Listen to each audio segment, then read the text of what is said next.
Presented by Risa Films.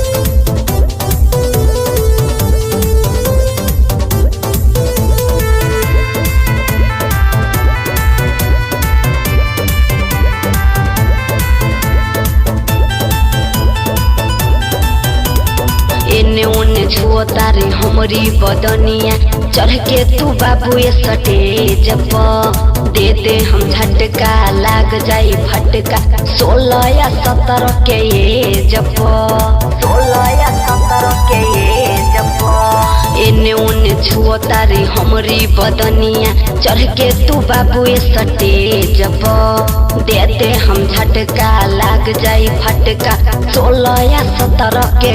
एज कोइले बहनी साटा है मजा भर रात ले हब हो कोइले बहनी साटा है मजा भर रात ले हब हो तो हई बराती के सहबलिया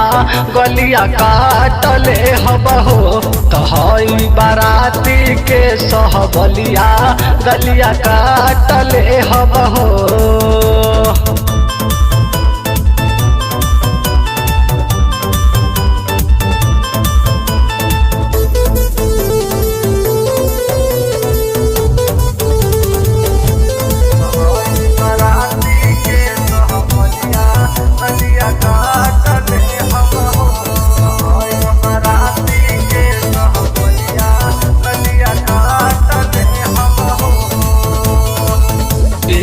भर के घगरा तोहर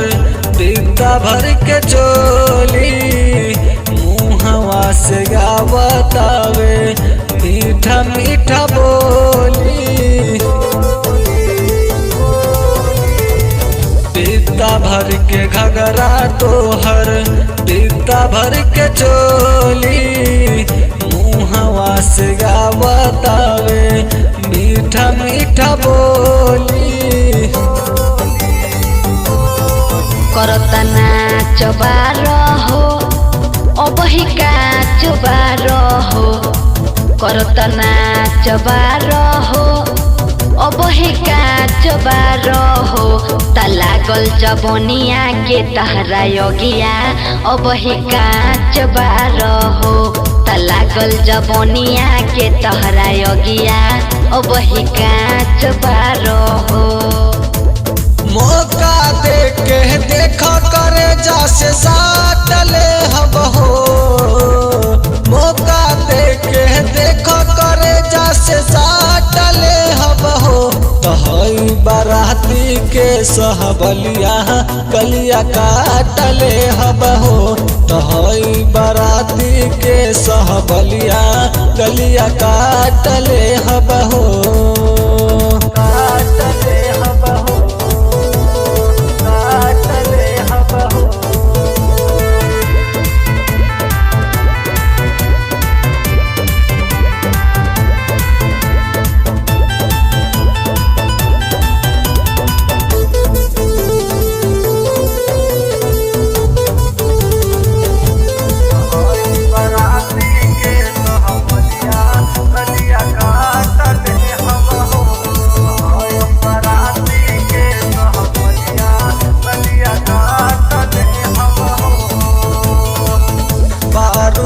लटपक तो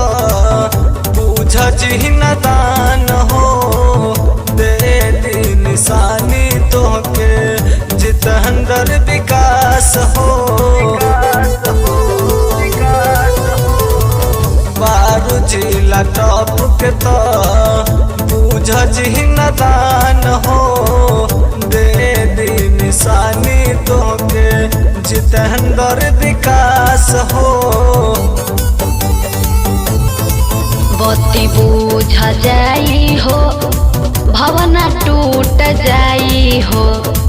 बत्ती बुझ जाई हो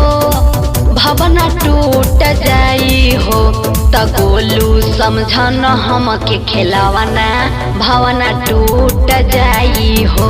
त गोलू समझन हमके खिलावना भवना टूट जाई हो मानव नहीं तोरा पूरा बारात ले हब हो